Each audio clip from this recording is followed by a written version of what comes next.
Hi everyone, Father Scott Vanderveer here on a beautiful spring day, reflecting on a poem that I think has some spiritual lessons to share with us. It's written by the ancient Persian poet Hafiz, who lived at the same time as Saint Francis of Assisi. His poetry is appreciated by people all over the world 1,000 years after it was written. And all of the insights that he has, I think, have some real importance for people who are trying to grow in their relationship with God. Today's poem is called Two Giant Fat People. God and I have become like two giant fat people living in a tiny boat. We keep bumping into each other and laughing.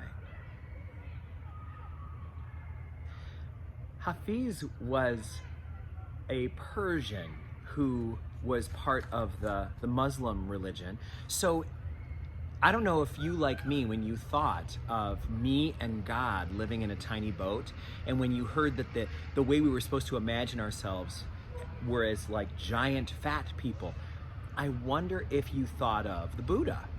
It's kind of natural to think of a statue of a smiling Buddha when you think of a giant image of God, a corpulent view of a joyful being.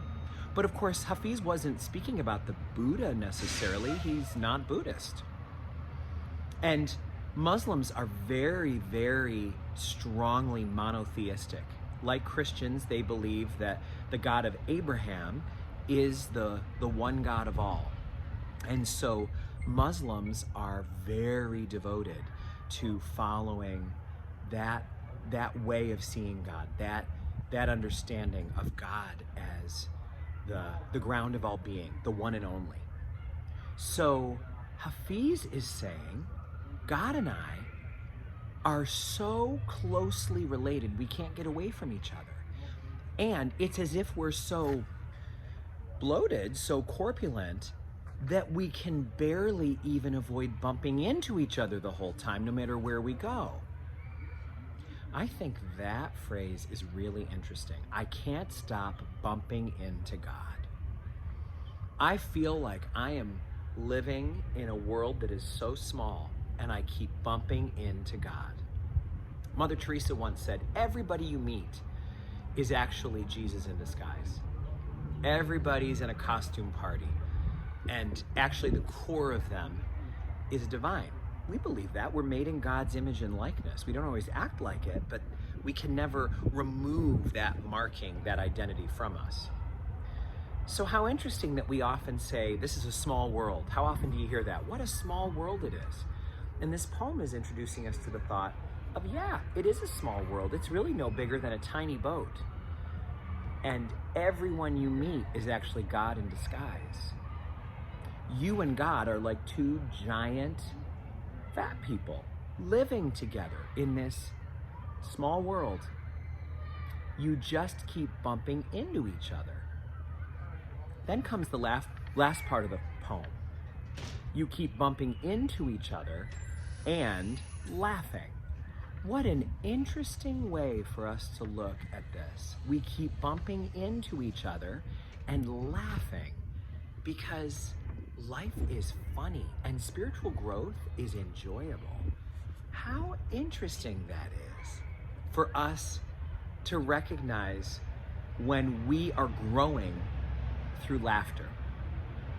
Have you ever made yourself laugh because you are so compulsive in the moment? Have you ever done something that made you actually crack up because you're like, oh my gosh, I can't believe it? The other day, I was so distracted pulling out of the garage with my car, I didn't realize that the garage door hadn't gone up yet. I pushed the button, but it didn't engage.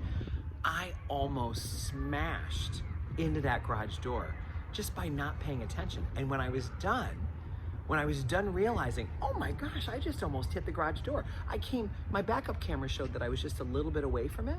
I realized that, oh my gosh, I am so distracted, and I laughed at myself. I thought, I can't believe that I allowed myself to be this distracted, this off base.